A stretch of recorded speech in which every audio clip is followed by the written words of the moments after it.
Te damos la bienvenida a Noticias USA, el canal con las noticias de último momento. Empezamos. El orden mundial con Joe Biden. 3 expertos explican que cambiará y que no con el demócrata en la Casa Blanca. No hay que hacer ilusiones, demasiadas con el nuevo jefe de la Casa Blanca, aunque sin duda es una ventana de oportunidad, especialmente viniendo de la funesta administración de Donald Trump. 3 análisis para aterrizar un poco en el tema.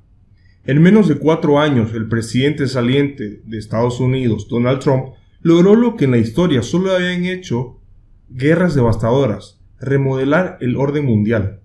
Con su aislacionismo, su vocación autoritaria y su total arbitrariedad, Trump se dedicó alegremente a demoler las instituciones internacionales y organismos multilaterales que sus predecesores habían construido sobre las cenizas de la Segunda Guerra Mundial y preservado desde entonces. Y ahora, muchos esperan que tras la asunción del presidente electo Joe Biden sea posible recuperar e incluso renovar la estructura internacional liberal.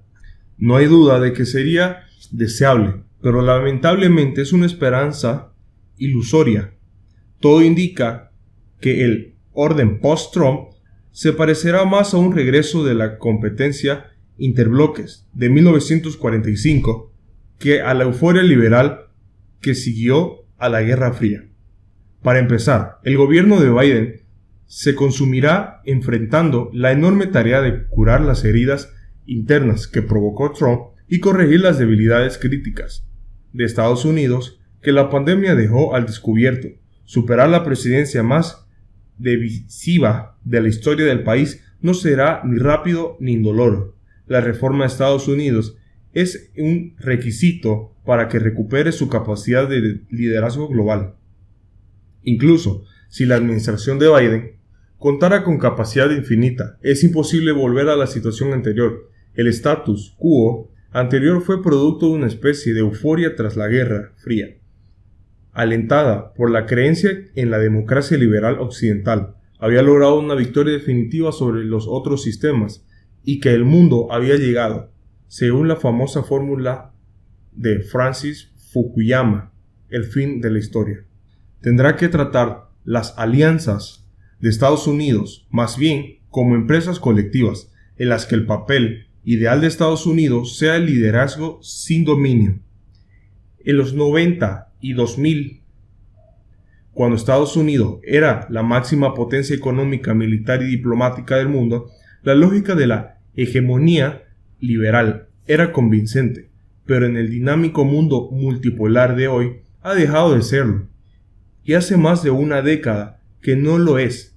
Por eso, Estados Unidos ya se estaba retirando del liderazgo global mucho antes de la llegada de Trump.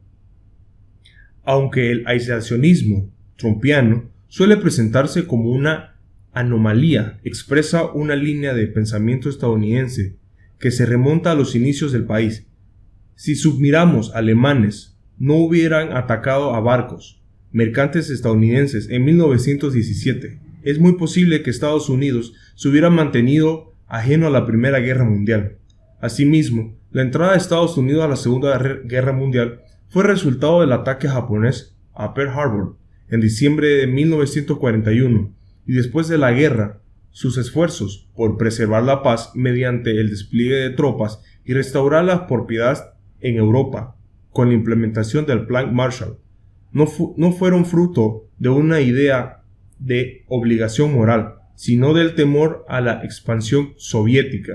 Fue también pensado en el interés de Estados Unidos, como el predecesor de Trump, Barack Obama, en cuyo gobierno Biden fue vicepresidente, e incluso George Bush, hijo, antes de él, dieron pasos hacia la reducción del proyecto hegemónico en la política exterior.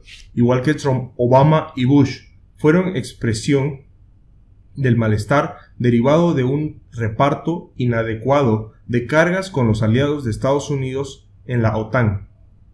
Una combinación perfecta. La retirada estadounidense de la hegemonía es producto de una historia que Biden no puede deshacer. La pérdida estadounidense de credibilidad como resultado de sus largas, costosas e inconducentes guerras en Medio Oriente y la crisis financiera global de 2008, que reveló los aspectos negativos de la globalización y las falencias de la ortodoxia neoliberal, en vez de cumplir la promesa de prosperidad compartida, quedó de manifiesto que el ethos libermercadista de las últimas décadas había facilitado el surgimiento de una desigualdad escandalosa y el derrumbe de la clase media. Esta combinación de guerra intermediable y desigualdad en ascenso dio sustento a la reacción nacionalista que llevó a Trump a la victoria en noviembre de 2016, y el mismo malestar se manifestó en el resultado del referendo británico por el Brexit en junio de ese año, en las protestas de los chalecos amarillos franceses en 2018 e incluso en la crisis por el COVID-19. Una pandemia parece la mejor oportunidad que pueda haber para la cooperación. Sin embargo, se respondió a ella con cierres de fronteras y competencias por suministros y futuras dosis de vacunas, por no hablar de la limitación de libertades civiles y la ampliación de herramientas de vigilancia, incluso en democracias. En síntesis, justo cuando más necesitamos cooperación internacional, la disfuncionalidad del sistema multilateral nos devolvió el regazo de Estado-nación. El gobierno de Biden debe liberar a las democracias del mundo en sus competencias como un bloque autoritario en ascenso y defender las instituciones multilaterales esenciales para la paz. El mundo parece, pues, ir de regreso hacia un orden westphaliano, donde la soberanía prevalece sobre las reglas internacionales. La actitud Estados Unidos primero de Trump es totalmente compatible con ese orden, y por más que China ensalce la cooperación internacional en algunos ámbitos, el multilateralismo es para ella un concepto fundamental ajeno, y se pondría al renacimiento de un orden mundial basado en preceptos liberales otras grandes potencias nacionalistas como Brasil, la India, Rusia y Turquía, y actores más pequeños en Europa del Este, Hungría y Polonia, se mueven en general dentro del mismo terreno liberal. La aspiración del gobierno de Biden debe ser liderar a las democracias del mundo en su competencia en un bloque autoritario, el ascenso y defender las instituciones y estructuras multilaterales, esencialmente para la paz. Para ello, debe abandonar de inmediato la convivencia de Trump con el presidente turco Recep Tayyip Erdogan y sustituir su belicosa estrategia para Irán con la búsqueda de un acuerdo revisado y duradero sobre el programa nuclear iraní. Felizmente, parece decidido a hacer ambas cosas. Ahora que China prácticamente abandonó la estrategia de ascenso pacífico, evitar un conflicto violento será un delicado acto de equilibrio.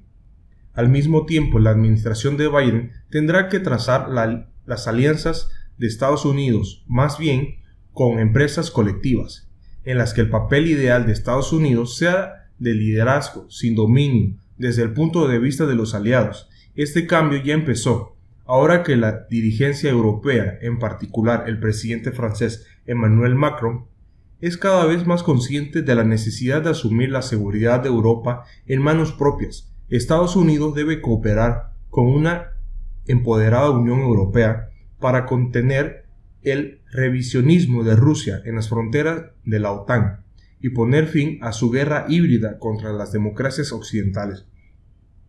Asimismo, la confrontación estratégica con China obligará a Estados Unidos a colaborar con sus aliados asiáticos, por ejemplo, un Japón y una Corea del Sur rearmados, ahora que China prácticamente abandonó la estrategia de ascenso pacífico. Evitar un conflicto violento será un delicado acto de equilibrio.